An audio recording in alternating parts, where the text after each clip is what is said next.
பொதுத்துறை காப்பீட்டு நிறுவனமான நேஷனல் இன்சூரன்ஸ் கம்பெனில 266 காலி பணியிடங்களுக்கான அறிவிப்பு வெளியாகியிருக்கு. இந்த அறிவிப்புகளை பொறுத்த வரைக்கும் அட்மினிஸ்ட்ரேட்டிவ் ஆபீசர்ஸுக்கான காலி பணியிடங்களுக்கான அறிவிப்பு தான். என்ன கல்வி தகுதி அப்படின்னு பார்க்கும்போது குறைந்தபட்சமா நீங்க ஒரு டிகிரி முடிச்சிருந்தாலே இந்த எக்ஸாமுக்காக அப்ளை பண்ணிக்க முடியும். வயது வரம்பை பொறுத்த வரைக்குமே 2025 வருடம் மே 1ஆம் தேதி கால்குலேட் பண்றது படி எடுத்துக்கிட்டோம்னா குறைந்தபட்சமாக 21 வயது இருக்கணும், அதிகபட்சமாக 30 வயது இருக்கணும்.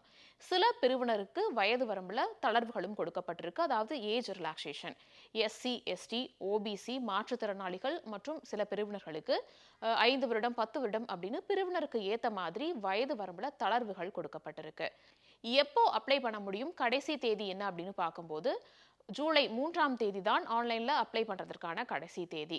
ஸ்கிரீன்ல தெரியுற இந்த அஃபிஷியல் வெப்சைட்குள்ள போயிட்டு உங்களால அப்ளை பண்ணிக்க முடியும். ஆல்ரெடி அப்ளிகேஷன் அப்படிங்கிறது ஓப்பன்ல தான் போயிட்டு இருக்கு. நீங்க 3ஆம் தேதி ஜூலைக்குள்ள அப்ளை பண்ணிக்கணும்.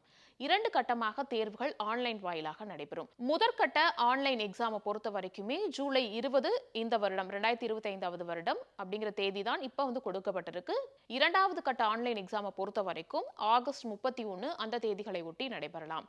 இது ரெண்டுமே இப்போ டென்டேட்டிவா டேட் கொடுத்திருக்காங்க. எக்ஸாக்ட்டா என்ன டேட் அப்படிங்கறது கூடிய சீக்கிரம் அறிவிக்கப்படும்.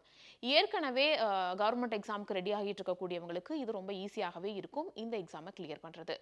அட்மினிஸ்ட்ரேட்டிவ் ஆஃபீஸர்ஸ்க்கான 266 காலி பணியிடங்கள். யாராவது எக்ஸாமுக்கு ட்ரை பண்ணிட்டு இருக்காங்க அப்படின்னா கண்டிப்பா அவங்களுக்கு இதை ஃபார்வர்ட் பண்ணுங்க. ஸ்கிரீன்ல தெரியுற இந்த வெப்சைட்குள்ள போயிட்டு என்னென்ன மாதிரியான ஏஜ் ரிலாக்ஸேஷன்லாம் இருக்கு, என்னென்ன டீடைல்ஸ் அப்படிங்கறத உங்களால தெரிஞ்சுக்க முடியும்.